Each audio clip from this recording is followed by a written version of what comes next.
Bonjour, je vais vous parler de relativité restreinte et vous proposer une hypothèse originale qui pourrait expliquer bien des choses. Il est nécessaire que vous connaissiez assez bien cette théorie pour suivre cette présentation. En particulier, vous devez avoir bien compris ce que signifie la phrase qui dit « La vitesse de la lumière est une constante universelle ». Il y a déjà un piège dans cette phrase qui ne précise pas que la vitesse est constante dans tous les référentiels inertiels quelle que soit leur vitesse relative entre eux. Ce qui veut dire que le même rayon lumineux devra avoir des vitesses différentes pour être vu à la même vitesse dans chacun de ces référentiels. Les spécialistes répondront que justement à la vitesse de la lumière la loi d'additivité des vitesses ne s'applique plus. Elle s'applique à 100% aux vitesses très faibles et décroît vers 0 à la vitesse de la lumière. Pour ma part c'est cela qui m'étonne. Si cela ne vous étonne pas, n'en parlons plus. Aux curieux qui voudraient savoir où je vais en venir, la suite est pour vous. Nous allons commencer par un bref rappel de ce qu'est la relativité restreinte. Nous partirons de Maxwell qui a regroupé les lois de l'électricité et du magnétisme et s'est rendu compte que la lumière était une onde électromagnétique. La permittivité du vide ε0 a été introduite en électrostatique dans la loi de Coulomb. La constante magnétique μ0 a été introduite en magnétostatique par le théorème d'Ampère. Maxwell calcule la vitesse des ondes électromagnétiques à partir de la formule C égale 1 sur racine carrée de π0 μ0. Il trouvera la vitesse de 310 740 km par seconde, ce qui l'amènera à s'intéresser à la lumière et à découvrir que c'est une onde électromagnétique. Au dictionnaire, une onde est une vibration qui se propage dans un support. Les savants du 19e siècle vont rechercher quel est le support de ces ondes et le considérer comme remplissant tout l'univers et immobile. Un référentiel absolu. Aristote avait imaginé un cinquième élément qui remplirait l'univers, d'une pureté absolue et donc invisible et indétectable. L'éther. Le nom d'éther luminifère sera retenu pour ce support. Michelson et Morley décident de détecter le déplacement de la Terre par rapport à l'éther, le référentiel absolu. Ils vont utiliser un interféromètre. En 1881, le premier interféromètre était constitué d'un bloc massif flottant sur un bain de mercure pour obtenir une planéité parfaite et pouvoir tourner sans à-coups. Un rayon lumineux est séparé en deux par un miroir semi-réfléchissant suivant deux bras perpendiculaires. Il se réfléchit sur des miroirs qui, après plusieurs allers-retours, les ramènent sur un écran. Si les deux parcours sont les mêmes et si la vitesse de la lumière est la même sur les deux axes, ils doivent arriver en phase. Sinon, il apparaît des franges d'interférence. La longueur des deux bras n'est pas parfaitement identique, des franges apparaissent immédiatement. Lorsque l'on fait pivoter l'appareil, les franges doivent se décaler. Aucun décalage ne sera jamais observé. Terrible coup de tonnerre. La Terre est immobile dans l'univers. Comment est-ce possible? C'est troublant, inquiétant, effrayant. Plusieurs hypothèses plus ou moins probables vont être évoquées. L'une parlera de contraction des distances dans le sens du déplacement, une autre refusera la loi d'additivité des vitesses de Galilée, pourtant si évidente, peut-être trop évidente. Woldemar, Voigt et Heaviside vont jouer un rôle capital. Woldemar va tout simplement trouver le premier les transformées dites de Lorentz qu'il publie en 1903.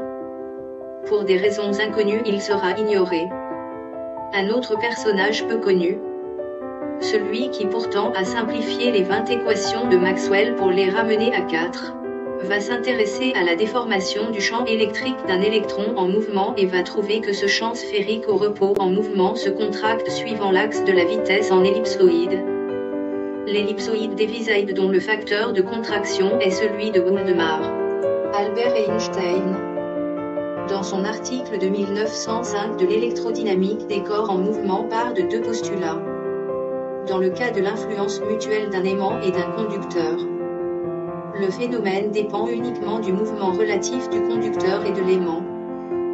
Que ce soit l'aimant ou le conducteur qu'on déplace, pour une vitesse donnée, le résultat est le même. C'est le principe de relativité. La lumière se propage dans l'espace vide, à une vitesse v indépendante de l'état de mouvement du corps émetteur. Il en déduit que la vitesse de la lumière est une constante universelle. Je vous ai dit dès le début qu'il y avait une nouvelle hypothèse. Réfléchissons. Le deuxième postulat d'Einstein, la vitesse des ondes n'est pas additive à celle de l'objet qui les produit, est juste. Il va dans le sens que la lumière et les ondes électromagnétiques sont des ondes, que rêver de mieux. Mais la déduction qu'il en tire, la vitesse de la lumière est identique dans tout référentiel quelle que soit sa vitesse. Est-elle juste pour autant? 10 ans plus tard, Einstein publie la relativité générale. Elle a surpris tous les scientifiques par sa nouveauté et sa nouvelle vision de l'espace et du temps. Il faudra longtemps pour bien la comprendre et en vérifier tous les aspects. Et puis, en 1920, après de nombreux échanges avec Lorentz, à sa conférence de Leyde, Einstein reconnaît l'existence de l'éther. Alors Albert est dans mon camp, et pas seulement, Lorentz et Henri Poincaré ont toujours cru à l'existence de l'éther, et bien d'autres scientifiques de l'époque avec eux. Passons à la nouvelle hypothèse. L'éther existe et est soumis aux lois de la gravitation. Avec cette hypothèse, l'expérience de Michelson et Morley s'explique, la Terre est bien immobile par rapport à l'éther. La non-additivité de la vitesse des ondes par rapport à la vitesse de l'objet qui les produit est une caractéristique des ondes. La vitesse de propagation d'une onde dépend uniquement des caractéristiques du support dans lequel elle se déplace. Les avions à réaction capables de rattraper et de dépasser le son qu'ils produisent en est la preuve. Un point très important pour nous est qu'Albert Einstein a fini par reconnaître l'existence de l'éther. Lorentz l'en a convaincu. Ce sera notre réponse à ceux qui prétendront que nous contredisons notre ami Albert. Ce qui est curieux, c'est que tout le monde semble avoir oublié cette conférence où Einstein ne rejette plus l'éther mais le référentiel absolu. Ce référentiel absolu qui obstruait la vue.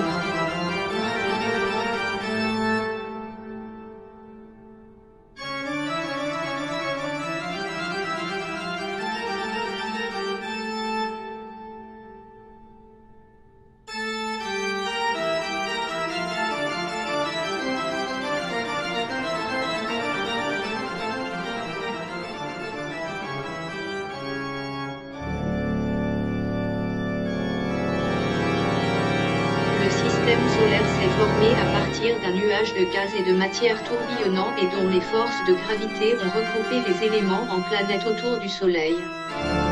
L'éther qui remplit l'espace faisait partie du tourbillon. L'hypothèse d'Albert Einstein disant que la vitesse de la lumière est la même dans tous les référentiels inertiels est juste chaque fois que le référentiel est associé à la plus grande masse locale que l'éther accompagne.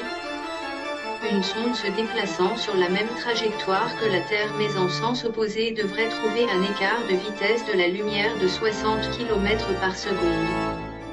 C'est ce qui reste à vérifier. Et de se contenter d'un satellite de la Terre tournant à basse altitude. La Station spatiale internationale ISS pourrait faire l'affaire.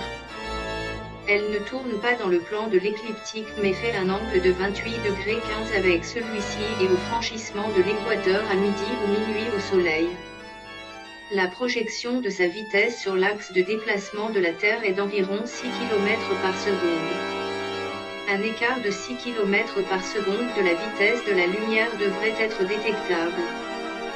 Nous proposons ici une expérience depuis Kourou. Nous laissons le soin à ceux qui suivent les orbites de l'ISS de trouver le meilleur endroit. Les GPS de précision et les horloges atomiques permettent de mesurer la vitesse d'une onde électromagnétique avec une grande précision. Une analyse fine des données fournies par les GPS devrait mettre en évidence des décalages variables selon leur position. Voilà, vous savez tout. Et vous placez et le pouvoir de faire l'expérience. Merci de votre attention.